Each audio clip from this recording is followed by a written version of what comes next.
Jimmy K here, Metal Voice. Look at this. The Metal Voice shirts are now on sale. Just go to the video description to find out on how you can purchase one. Metal!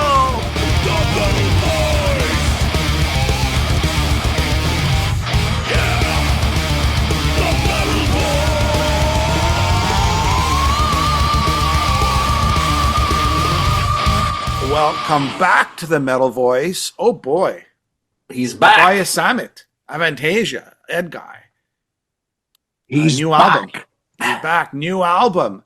Here Be Dragons on Napalm Records, February the 28th. The 10th studio album. Wow. Yeah. For Avantasia. Just for Avantasia. There's a lot of other albums, but Avantasia, 10th. Wow. I'm getting old. So I'm not super busy. I'm just old.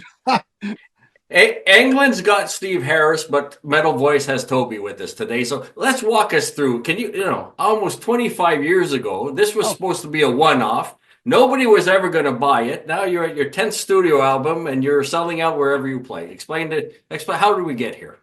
What do you mean I'm selling out? I heard that before. I'm a sellout. No, it's I didn't plan to have an Avantasia career that I eventually would have. When I did the first album, it was just meant to be a one-off thing, a studio thing. I had done 3 records. I was 21 years old. So I felt like, is this it? Have I seen everything? What else can I do? So midlife crisis, typical midlife crisis. So I founded started a solo project, and I thought it should be I wanted to work with other people as well. Not because I didn't like working with my band fellows, but I wanted to look outside the box and see what else I could experience and learn. And I wanted to work with Michael Kiske, because he had turned his back on heavy metal, and apparently they didn't want to reunite with Halloween. They didn't want to make a reunion, so I said, okay, somebody's got to do it, so let me do it, and let me make all that money from that Halloween reunion. I called it Avantasia. No, I'm just kidding. I mean, I was a huge fan of Michael Kiske. I'm still to this day, and Halloween, and Kai Hansen, and Markus Großkopf, and so that was one of the reasons why I did Avantasia. It was because I wanted to have Michael Kiske sing my songs, classical double bass speed power metal songs. And I wanted to work with Bob Catley and David Tefay and Andre Matos, God rest his soul, and yeah, just do an album and look outside the box. Did you meet Michael before Avantasia, or this was sort of like your calling card? Like, oh, by the way, hey, it's me. I would like to meet you. And no. Nobody really knew if he existed in real life, because he made himself quite rare. But I knew his fan club president, and I said, like, if you could pass on the message that I have a couple of songs, I'm a real nice guy, I'm not a Satanist, and I also have a little budget. So if here's my number, and he called me, and he said, I heard you got a little budget. No, and no, and we just talked. And we liked each other. He's a very, very lovely person, he's a very good friend now. We haven't talked in a long time. We send text messages to each other every now and then, quite often actually. But he's lovable, and I've known back then. I've known Kai Hansen and Vikey, and so I had made a name for myself with Edguy, at least within the scene. So I was introduced to Michael, and we hit it off really well, and that was the starting point, and that was a big important thing about the first Avantasia album. And that's what Michael Kiske is the only one who's been on every Avantasia record so far, except for me. Bob Catley was on every one since the second one, which was recorded at the same time as the first one. So technically, Bob Catley has been there from the start as well. But yeah, it was never planned to be a constant thing. It just happened that later on, it was a lot of work and it was a lot of pressure to do the first record, and a lot of responsibility for a young kid handling with a budget, or handling a budget, and getting all these people together, and making sure it works out for the record company, and we would have a final production and a good product in the end. So after that, I went back to do my stuff with Edguy, and 5 or 6 years later, I started to work on a solo record, which after 2 songs, it became a new Avantasia album, because it sounded like Avantasia, the Scarecrow. That song, Avantasia, Scarecrow, I thought that sounds like Avantasia. So I said, okay, I'm gonna do Avantasia again, because I had more experience. I knew that the first one had worked out commercially. Record companies were interested. And then it all happened by accident. I did the record. We got an offer to headline Wacken Open Air. I said, okay. First, I didn't want to do it, but I was talked into it and bribed. so a small budget. Yeah. They were giving me, they were offering. I mean, the fact that I didn't want to do it and I categorically said no, of course, put me in a very, very good position dealing wise. I mean, I didn't even deal it myself, but they upped the budget and the offer. And at some point, I had to say, okay, look, you started out to be a musician. You started out to play your music, to play festivals, to go on stage and be Paul Stanley. Now you get the offer to be on stage at the biggest heavy metal festival in the world, 80,000 people, headlining slot, great offer. Okay, let's do it. And by the time it was announced, Japan was calling, and South America, and all over Europe, we got offers to play. And that's when we stumbled into becoming a real touring entity. And it all happened by accident. Nothing of it was a greedy master plan. It just really That's crazy. happened. It is crazy. It's crazy. I'm sorry about my monologue. I'm doing No, this. that's no problem. I'm a huge fan of That's why we're here. We can get into the new album, because there's a few points you touched upon. I mean, let's start the title, the starting opener with Creep Show. I mean, you spoke about Wacken. You were worried about, even playing Lost in Space, because it was a little poppy. You used to bury some of these songs further along the track list, and now you're opening with what one could consider probably the biggest hit of Avantasia's career in Creep Show. It's got that poppy sound. So how do you reconcile your kind of ABBA poppy side with putting this right off the opening track here? Creep Show, I mean, of course, you get more confident and throughout the years, and also you get a bit more ignorant throughout the years as a self-protection. No, but seriously, it's just like I had to get aware and learn that I'm doing this for myself. I mean, of course, when you sell music, it's a bit of hypocritical to say I'm doing this for myself when you sell it and you make money from it and you feed your family with it. But in essence, I do it for myself because it's therapy. I derive great joy from sitting on my piano or at my piano and letting things flow and getting my ideas off my chest and process my thoughts through music, melodies, harmonies, and words. And so I got more and more confident just not giving a shh. Am I supposed to say the full word here? No, we got it. Yeah, kids are not watching. I'm not supposed. I learned to not give that much of a shit about things, and I just, that's always been a side of me. And of course, in Avantasia, I kind of concealed, or I was hiding that side of me a little bit, that tongue-in-cheek side that we've always carried out very vocally and loudly in Edguy.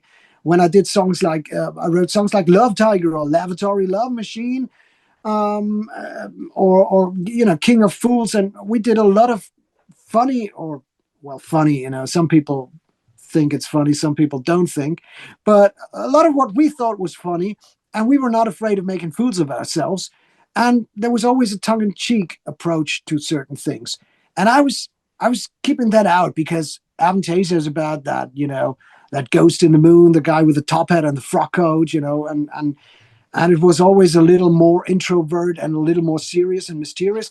And I learned that, I should admit, or I should allow that side of mine into the music and the world of Avantasia as well. And it doesn't harm it, because it's a part of me. And that's why I thought, maybe 5 years ago, I would have considered Creepshow to be the perfect Edguy song.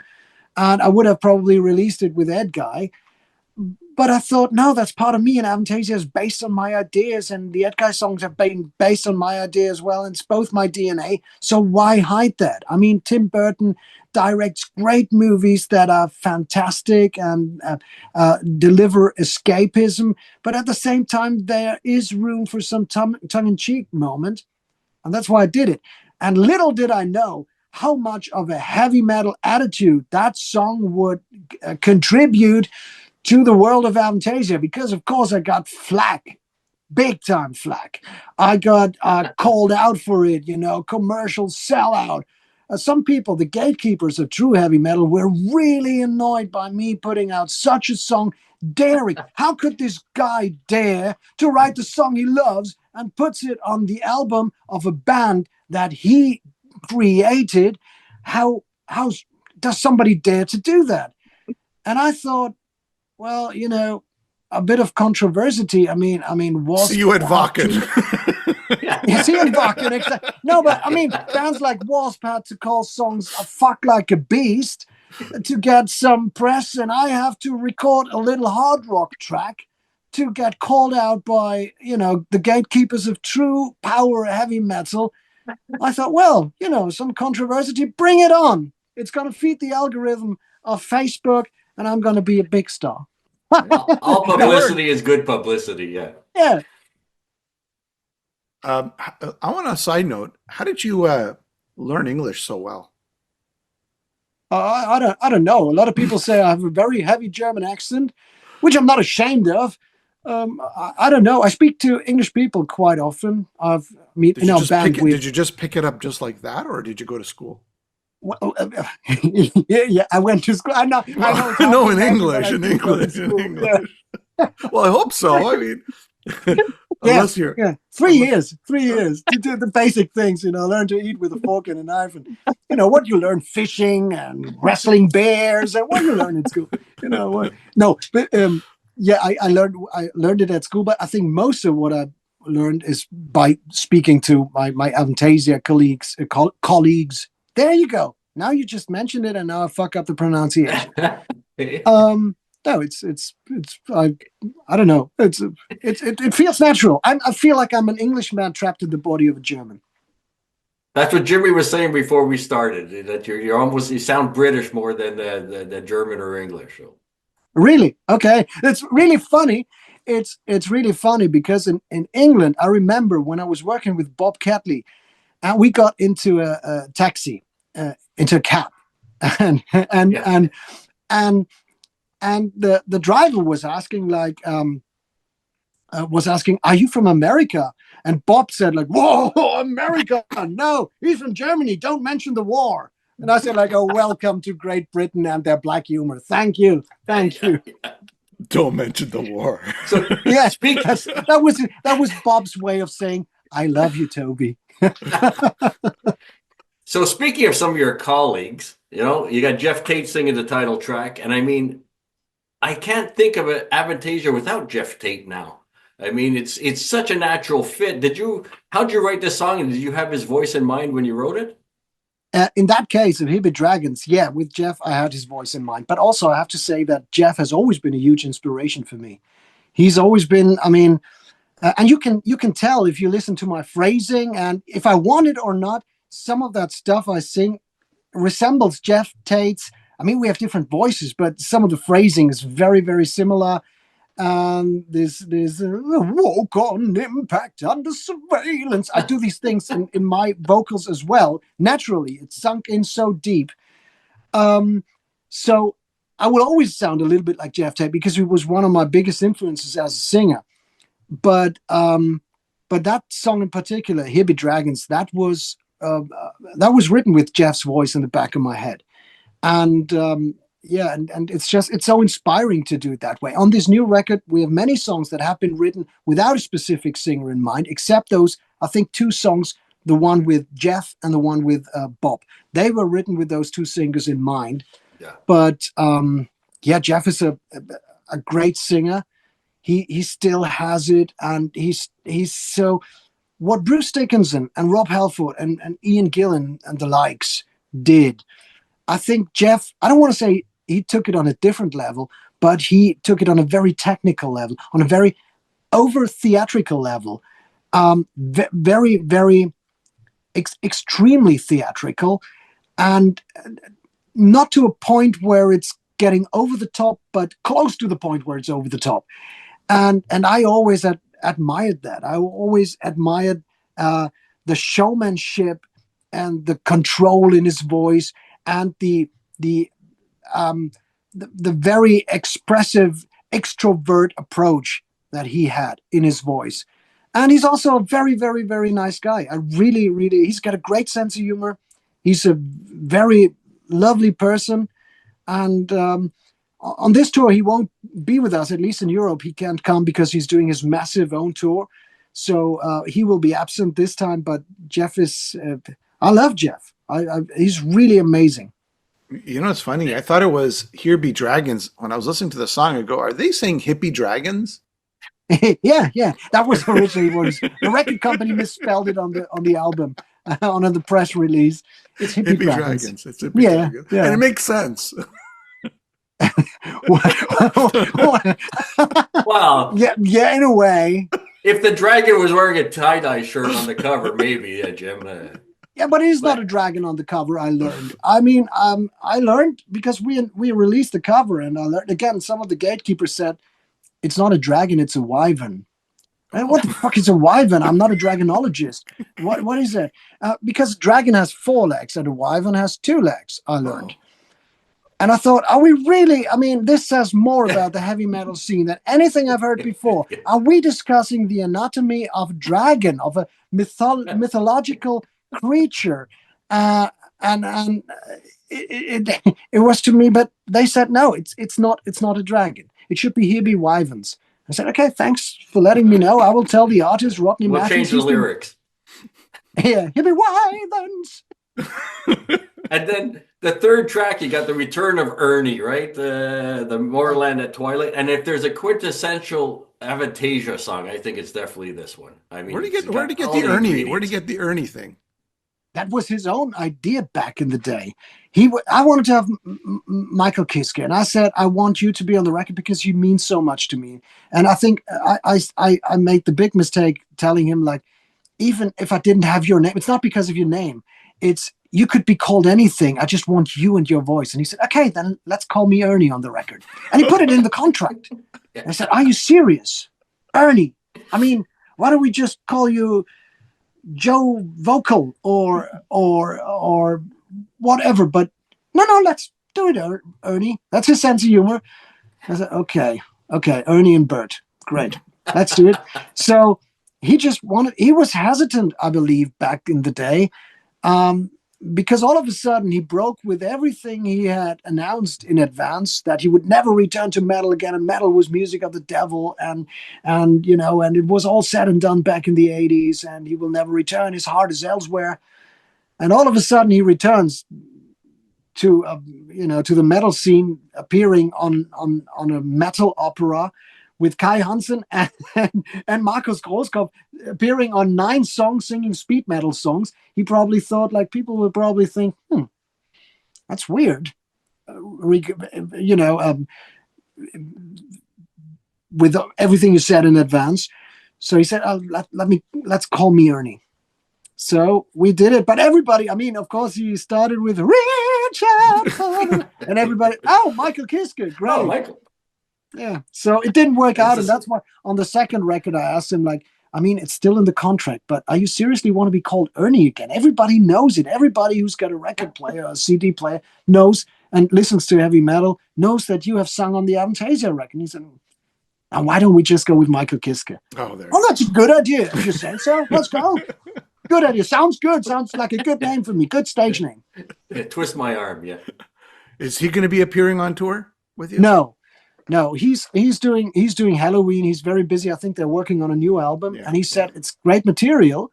He said, I mean, of course, what else shall he say? But he would tell me if he wouldn't be convinced, he would tell me, I think. But I wouldn't tell you then. But anyway, he told me. You would tell us that it's great material. I would tell you it's great material, even if you That's told right. me it was Even shit if it was material, terrible. which is Yeah. why you could theoretically question my trustworthiness now. You're like the gatekeeper for the interviewers. Yeah. No, but it's really truly great should be. material. That's what he said. That's I it. can't judge because I haven't heard it, so maybe I will Okay. disagree with Michael. But long story short, no, he won't be on tour. He's busy with Halloween. He's going to do a Halloween tour and later this year, and so no. But at one point, we spoke last year or 2 years ago in Argentina at the hotel. We spent a day together because we played a festival together, or festival. It was a show with 5 bands, which was quite a good lineup. It was Kiss, the Scorpions, Deep Purple, Halloween, and Avantasia. Wow. If I was a fan and I was not working there, I would have gone there as a fan. So we spent the whole day in the hotel together, and he said, one day I want to do it again. It was a great family thing. And so I said, Mickey, anytime. But for now, he's very busy with Halloween. And let's face it, that's where normal. he belongs. Me as a fan, I say, yeah, that's exactly what you should do. And let's see if we can talk about the ageless wonder, Bob Catley. Thank you for confirming that Bring On the Night. I said that's tailor-made for him. That's written for him, and you just confirmed that. I mean, how special is Bob Catley? And were you a big fan of Magnum growing up? I was the biggest fan of Magnum, and I'm still the biggest fan of Magnum in the whole universe, I would say. Because ever since I listened to their first, to my first Magnum record, which was On a Storyteller's Night, I fell in love with the band. It was not pretentious. They were not extremely heavy. They were not extremely catchy. They were not extremely, extroverted. And they were just a great band that would enchant you as a listener. And the whole package was so great with the imagery on the artwork and the songs and the words and the music. And they gave me so many hours of joy as a music fan. There are not many other bands who gave me as much joy as Magnum as a music lover. And it was when Tony Clarkin passed away and Rodney Matthews called me up in January 2024 to break those sad news to me. And he said, you probably want to hear that. You probably don't want to hear that, but I wanted to tell you before you read it in the news because they will issue a press statement. We had a 2-hour talk, Rodney and I, and that's when I also made the decision to work with Rodney again for the artwork, because I knew Rodney's artworks are very, very unique and not exactly flavor of the week, because today, what you need is iconic artworks for streaming platforms, thumbnail sized iconic things, and nothing detailed, nothing put together with too much love. And I wanted the opposite. I wanted something to the contrary. And that's why I asked Rodney, would you paint a very iconic but beautifully embellished dragon and embellished? Is that the right word? Dragon. Hippie. Yeah. Wyvern. Yeah. He probably got something wrong.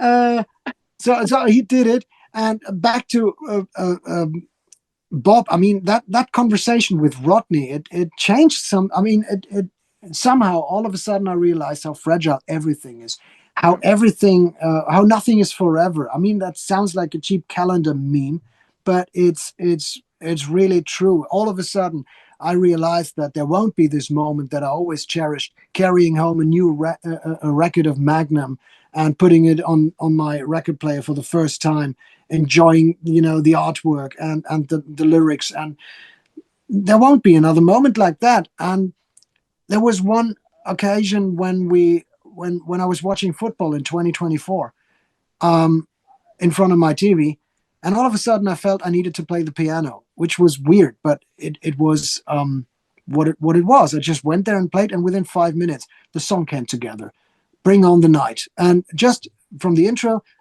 up, including the first chorus, not the lyrics, I was singing some gibberish, and and so it came together very naturally. And I I finished watching the game, and then I finished producing this, or not producing, but demoing the song. And I knew it would be a song for Bob Catley. I knew it would be my tribute to Magnum. It would be, for some reason, my subconscious, that was the way my subconscious dealt with the loss of Magnum and with the love for Magnum.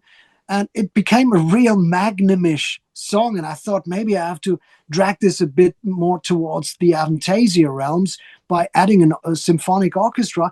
But then I thought, no, give the song what it needs. What would Magnum have done? And I was going through the old records and old videos and looking at their keyboards and trying to figure out which keyboard sound, which brand it could be, which keyboard sound bank it could be. And I was becoming a keyboard nerd at that time and trying to figure out what they use and use the same stuff. And it is a heartfelt tribute to Magnum. And Bob Catley is one of my dearest friends in this whole music universe. And he's given me so many hours of joy without him knowing it, me being just a kid in front of a stereo, that it's just, I can't believe being on stage with him every night and him doing it so great at age 77. He is just a role model, and we all admire him, and he gives Avantasia so much. So I'm so happy that he's back out on the road with us. I love Bob Catley. Sorry for the monologue again. As I said, the Lars Ulrich school of talking. I'm the Lars Ulrich of Germany. When I saw you perform, you were under the weather, but when I saw you perform in Quebec City years ago, the guy next to me, he couldn't believe, he kept turning to me going, Bob Catley, it's Bob Catley, it's Bob Catley. And I don't want to take anything away from any of the singers, but it's almost when Bob gets on stage, it's like the show stops. It's a showstopper when Bob's on stage. I was lucky enough to see you perform twice, and it's just like, and everybody is so fantastic. I can't reiterate, but Bob, it's just something special when he comes on the stage. Absolutely, and he's a showman. I shouldn't be admitting that, but I will. It's going to be on Blabbermouth. Avantasia to use teleprompter. Hey, everybody else is doing playback and lip syncing. We just use a fucking teleprompter. Get over it. So we have a teleprompter on stage. It's not for me. Some people don't remember the lyrics so well. Not saying it's Eric Martin, but anyway. Well, it's not Eric, easy, right? It's not easy. She right? loves you. Yeah. It's not easy. I mean, they're coming on, they're doing their thing, and they come do your thing, and they go, listen, I don't know the words, right? Exactly. And but the funny thing is, once you have the teleprompter, you look at it, and your brain starts it drops out because it says, okay, I got a teleprompter. I'm not gonna, but we all rely on it every now and then. Bob never does. He doesn't even look at it. Bob knows the words. He has them printed out to memorize them in the dressing room one final time before the first show of the tour. And then he goes on stage. He knows his moves. He knows what to do. He knows how to work the audience. It's such a classy, old school approach. But of course, I don't want to downplay anyone else's contribution. Eric and Ronnie and obviously the younger folks like Kenny and Tommy Karvik, who's going to join us on tour as well, and Kenny as well. They know their game as well. We're all professionals. And if you stand on stage next to Jeff Tate, which I did last summer every night, you're learning from the best. I'm getting vocal lessons every night for free. On tour, it's going to be 3 hours every night, vocal lessons in real time by some of my biggest heroes. And they all know their game. They all know one or two things about singing. Okay, go ahead. Sorry, Alan, go. You're playing for 3 hours, and I'm looking at the dates. You're playing the 14th, 15th, 16th. Oh, look, there's a break. Then you start on the 18th, 20th, 21st, 22nd. How do you do it? Like, is this enough time for everybody just to get their rest? Besides the traveling and keeping their voices intact? I don't know yet. We're not into the tour yet. So but we've been there before. We've done it in 2019. We've done it in 2016, and we've always played. Sometimes we played 3.5 or 4 hours, which was, I could have gone on, but the crowd was starting to fall asleep. So which isn't really a great testimonial. But no, I would have, I don't know. It's just, I think we try to travel on a good level. Some people call it's divaism. I don't think so. We try to have nice hotels. We try to have good rest. We have hotels every day. So we try to travel just in the morning and go to the next city, but sleep overnight at a nice hotel, with 24-hour room service and 24-hour room service. We don't need 24-hour room service. What are the difficult challenges of getting so many people? There's like a lot of people on the bus or on the plane or in the hotels. Do you lose people sometimes? Like, wait a second, we forgot Eric Martin. He's still we have German Shepherds. Well, that's usually in the mornings. That's not a German Shepherd. That's a poodle. But like, and they run, and then until we're all in the bus, close the door, and off we go to the next city. Switch off our brain. No, it is. I think we once lost Ronnie Atkins at a truck stop because he went out of the bus when the bus driver needed to, I don't know, go to the restroom or something.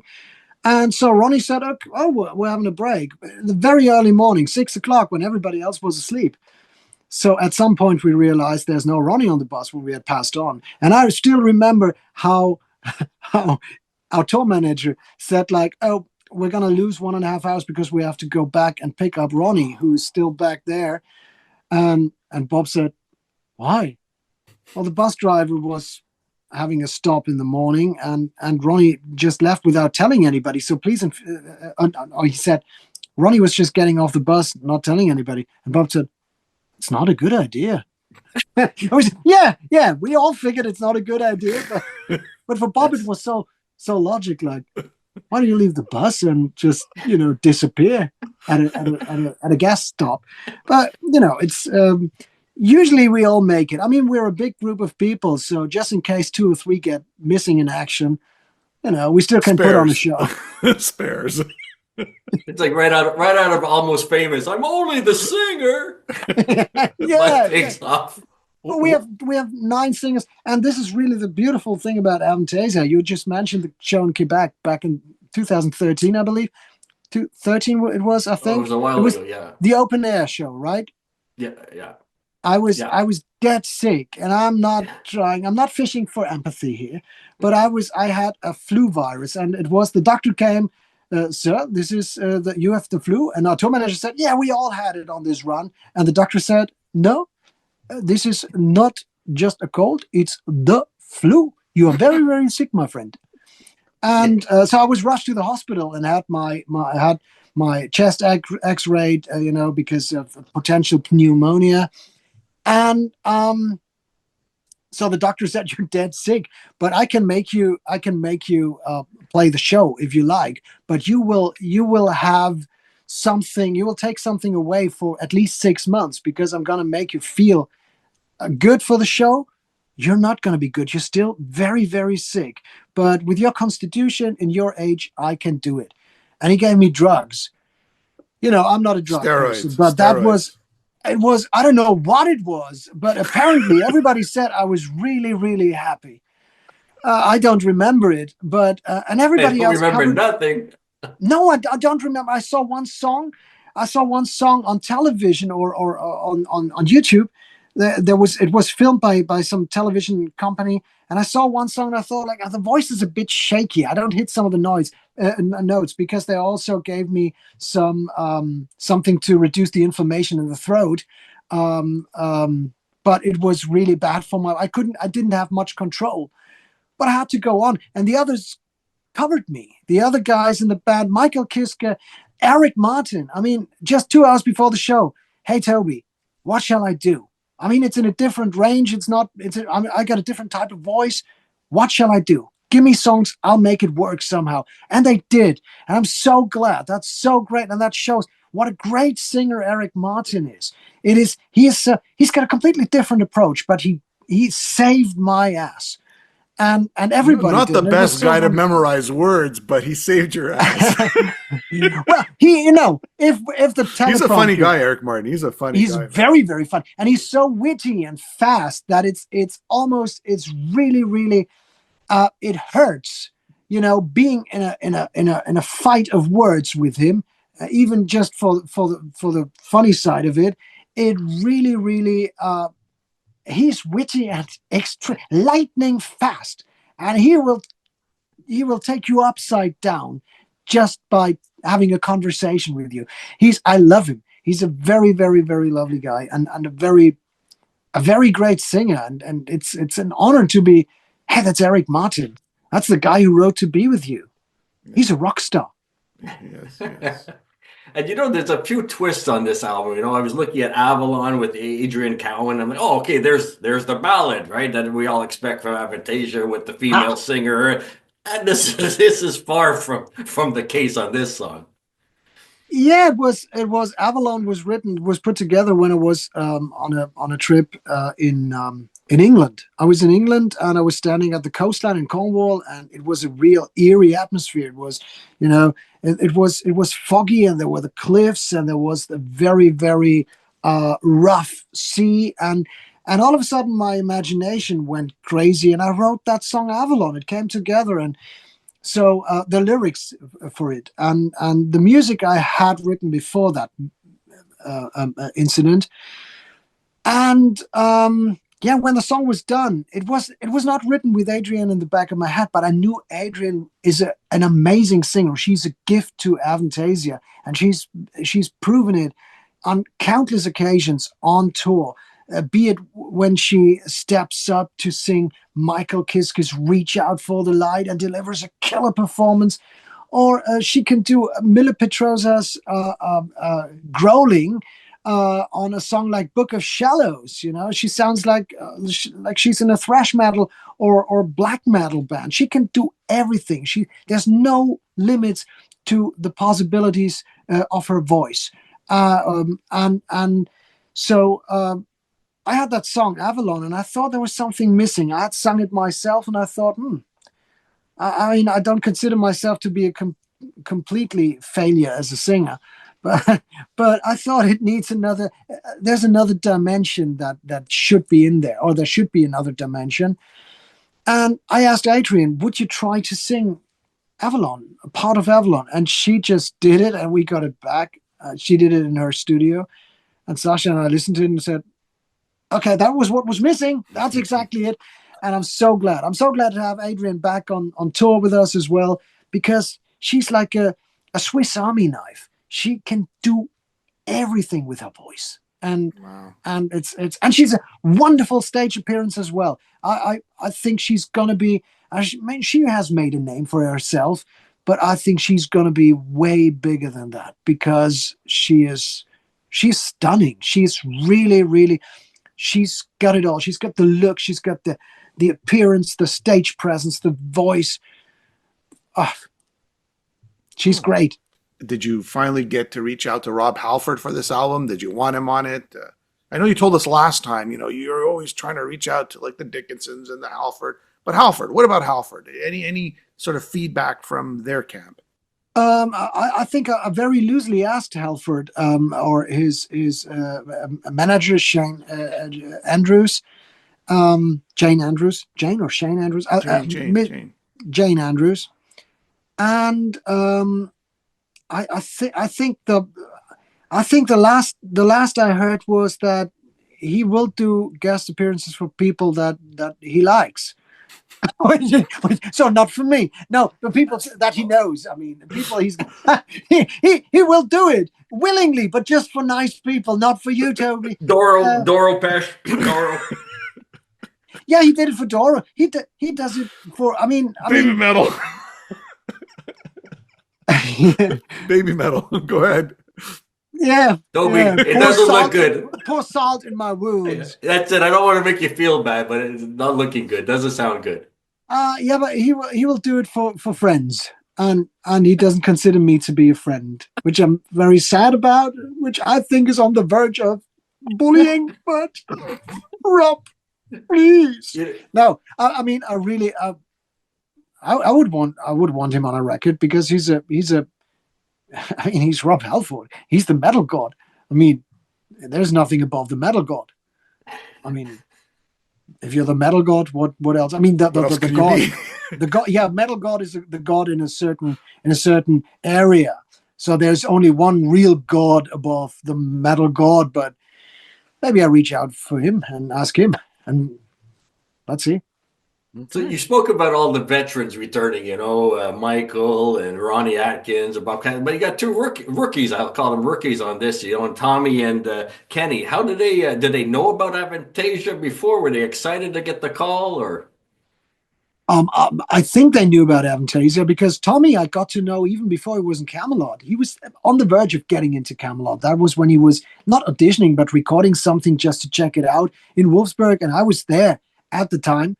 And I knew that he would possibly be the new Camelot singer, but I didn't tell anybody yet because we bumped into each other in the studio at Sasha's place back then. So we've known each other for a long time. And with Kenny, I got to know Kenny on the first Heat European tour, which they did as a support act for Edguy. And that was back then I was given their first album. And I thought, oh, great album. Yeah.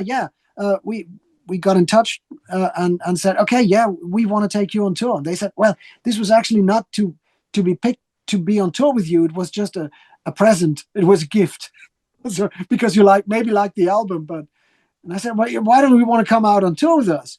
Yeah, we don't have a record deal outside Sweden. So I said, okay, but maybe you get a record deal afterwards. And why don't you just come out nevertheless? And that's what they did. They came out and we got friends. And then Kenny left and he disappeared off the face of the earth. And I think it was in 2022 when we played with Avantasia in Finland. I was on stage about to go on before a show, and all of a sudden there was Kenny, and he was there with Heat. He was back in Heat. And we hugged and had a little chat. And what have you been doing the last 12 years?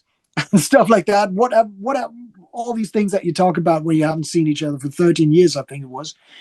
And I said, okay, at one point you gotta be singing for Avantasia. And he said, yeah, sure, just tell me. And in 24, both of them, Tommy and Kenny, came out with Avantasia, sang with us live on stage, and they both fit into the family so well. They were just such a nice addition to the family. Great singers, both of them, great pipes. And so I thought, yeah, why don't you sing on the next record? And fortunately, both happily accepted the offer. And now they're both going to tour with us as well. Kenny and Tommy are going to be part of the live lineup as well. And yeah, I'm really looking forward. They're both absolutely lovable chaps and great singers, both in their own field. Very, very good. And unique voices. Toby, you know what's interesting? It just came to my mind. You must be in a very strange position because everywhere you go, whoever you meet, people must be thinking in the back of their heads, I wonder if he's going to ask me to sing on the Avantasia album.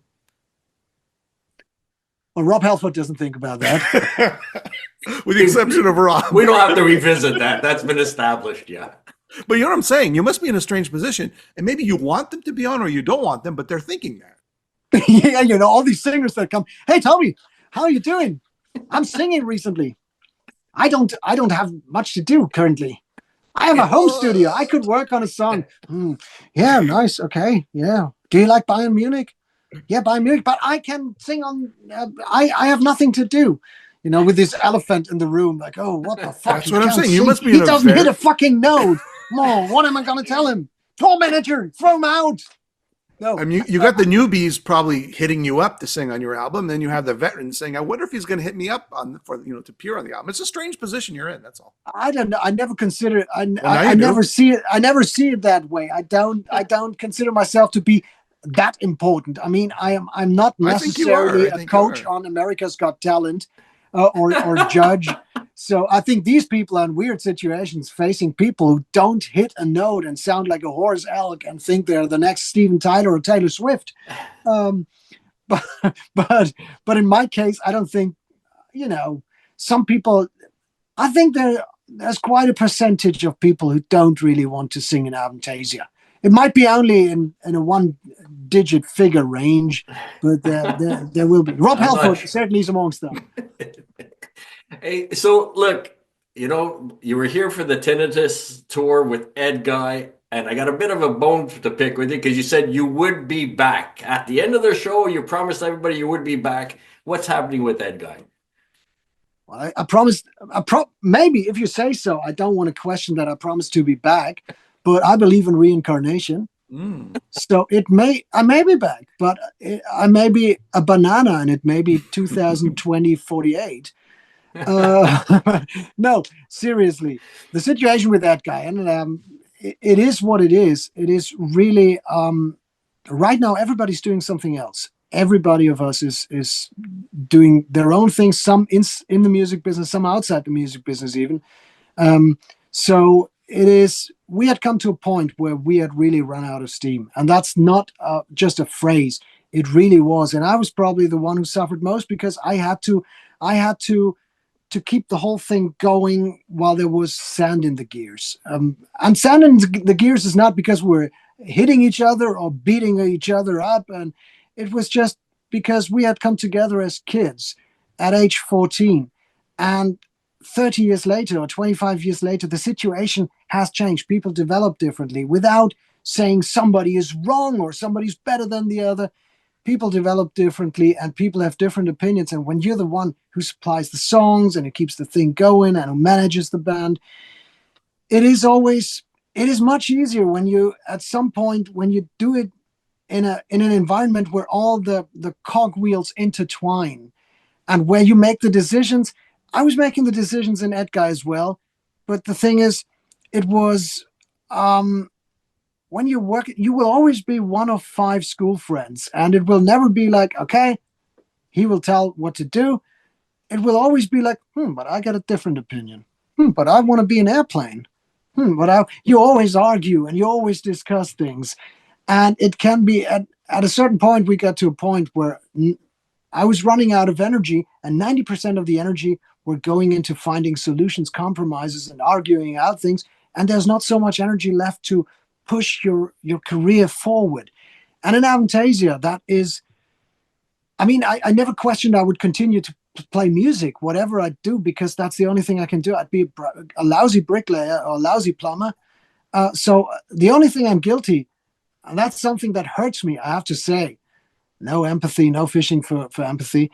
But when outside people said like, oh, he's guilty for Edguy not doing an album. No, I was just the one who continued to do something and be out there and release records and write my music, just putting something different on the cover. So now, coming to the conclusion, is Edguy dead? No, it is not. We haven't found, we haven't discussed what's going to happen. Will we do another album? I don't really know. I don't think it's going to happen with a new album. Will we go out on tour and play somewhere at some point? I really hope so, because those are my friends. Those are my songs. That's my history. It's been 30 years of my life. And I think everybody else thinks the same way within the band. So I think there's absolutely a chance of us going out at some point. Right now, I'm just very hesitant because it still has to, I mean, it's been stressful, and I was at the point where I was really on the verge of burning out, and the situation wasn't easy. But at some point, I mean, I've exchanged, 12 funny text messages with Dick, for example, today. We are constantly in touch, sending stupid jokes back and forth. So we're on good terms, absolutely. And